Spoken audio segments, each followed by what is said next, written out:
প্রচণ্ড এই গরমে মাত্র 2টি উপকরণ দিয়ে তৈরি করে নিব এতগুলো মটকা মালাই কুলফি। প্রচণ্ড এই গরমে মটকা মালাই কুলফির উপরে আর কিছু হতেই পারে না মন প্রাণ ঠান্ডা করার জন্য।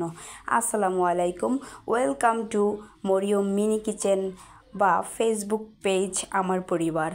আজ দেখাবো মাত্র সাধারণ 2টি উপকরণ দিয়ে, যা ঘরে সবসময় সবার ঘরেই থাকে, সেই উপকরণ দিয়ে আমি মটকা মালাই কুলফি তৈরি করেছিলাম, যেটা সবাই খুব বেশি পছন্দ করে খেয়েছিল এবং সবাই খুশিও হয়েছিল। আজ সেই রেসিপিটা শেয়ার করব আপনাদের সাথে। প্রথমেই আমি এখানে 2 কাপ পরিমাণ দুধ নিয়েছি, লিকুইড দুধ বা ফুল ক্রিম ফ্যাটযুক্ত দুধ, যে দুধটা আগে থেকে জাল করা হয়নি বা আগে থেকে দুধের উপর থেকে সরটা নিয়ে নেওয়া হয়নি, সেই দুধটাকে ফুল ক্রিম বা ফুল ফ্যাটযুক্ত দুধ বলা হয়। চেষ্টা করবেন মটকা মালাই কুলফি তৈরি করার জন্য সবসময় ফুল ক্রিম বা ফুল ফ্যাটযুক্ত দুধ নেওয়ার, তাতে করে মালাই কুলফিটা কিন্তু খুব বেশি মজা হয়। এরপর আমি একটা প্যানে দুধটা দিয়ে কিছুক্ষণ জাল করলাম। অনবরত জাল করতে হবে আর নাড়াচাড়া করতে হবে, যাতে করে দুধটা যেহেতু ফুল ক্রিম বা ফুল ফ্যাটযুক্ত অনেকটা বেশি ঘন প্যানের সাথে লেগে যেতে পারে, তাই অনবরত নাড়াচাড়া করতে হবে। দেখতেই পাচ্ছেন নাড়াচাড়া করতে প্রায় আমি আধা ঘন্টা জাল করে তারপরে কিন্তু দুধের 3 ভাগের 1 অংশে চলে এসেছি।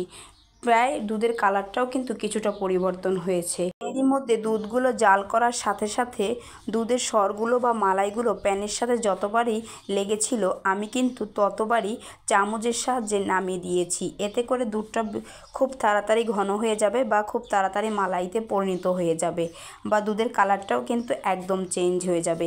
দেখতেই পাচ্ছেন দুধের কালারটা কিন্তু পুরো চেঞ্জ হয়ে গেছে। এই পর্যায়ে আমি এখানে এলাচ গুঁড়ো দিয়ে দিচ্ছি। এটা পুরো অপশনাল, চাইলে দিতে পারেন, না চাইলে সমস্যা নাই, কিন্তু মালাই কুলফি তৈরি করার জন্য এলাচ গুঁড়োর ফ্লেভারটা কিন্তু একদম অসাধারণ। মানে এর ফ্লেভার এত ভালো লাগে যা বলার মতো না। তো আরও কিছুক্ষণ নাড়াচাড়া করে আরও একটু পরিমাণ ঘন করে নিলাম। এ পর্যায়ে মিষ্টির জন্য এখানে আমি 1 কাপ পরিমাণ কনডেন্সড মিল্ক দিয়ে দিলাম। আপনারা চাইলে চিনিও দিতে পারেন। চিনি দিলে সমস্যা একটা হয় কি, চিনিটা গলে আরও পাতলা হয়ে যায় মালাইটা, এজন্য আবারও কিছুক্ষণ জাল করে ঘন করতে হয়। তাই এখানে আমি কনডেন্সড মিল্ক ইউজ করেছি। আপনারাও চাইলে কনডেন্সড মিল্ক ইউজ করতে পারেন, এতে করে মালাইটা খেতেও খুব বেশি মজা হয়। এরপর আবারও কিছুক্ষণ নাড়াচাড়া করে আমি এটাকে আরও কিছুক্ষণ জাল করব। তো জাল করতে করতে ততক্ষণ কিন্তু নাড়াচাড়া করতে হবে অনবরত। যেহেতু কনডেন্সড মিল্ক দিয়েছি, এটা কিন্তু আরও একটু ঘনত্ব বেড়ে গেছে, এজন্য নাড়াচাড়ার উপরেই থাকতে হবে। এই পর্যায়ে আমি চুলোটা অফ করে দিয়ে নামিয়ে নিয়েছি, কারণ সম্পূর্ণরূপে মালাইটা তৈরি হয়ে গেছে। এরপর আমি এগুলোকে ঠান্ডা করে নেব। তারপরে আমি ছোট ছোট কিছু মাটির মটকা নিয়েছি, মানে দেখতেও খুব সুন্দর লাগবে। যেহেতু আমি মটকা মালাই তৈরি করব, তাই কিছু ছোট ছোট মটকা নিয়েছি মাটির। এরপর আমি এই মালাইয়ের মিশ্রণটা ঠান্ডা করে সেই মটকাগুলোর ভিতরে দিয়ে দেব। দেখতেই পাচ্ছেন আমার দেওয়া শেষ হয়ে গেছে। তারপর আমি সুন্দর লাগার জন্য কিছু পেস্তা বাদাম কুচি আর কিছু স্যাফরন দিয়ে উপরে একটু সুন্দর করে সাজিয়ে নিলাম। এটাও পুরো অপশনাল, আপনারা চাইলে করতে পারেন, না চাইলে সমস্যা নাই। এরপর আমি সবগুলো মটকাকে আমি একটি ফয়েল পেপার দিয়ে ভালো করে ঢেকে দিয়েছি। এরপর আমি 5 থেকে 6 ঘন্টার জন্য ফ্রিজে রেখে দেব।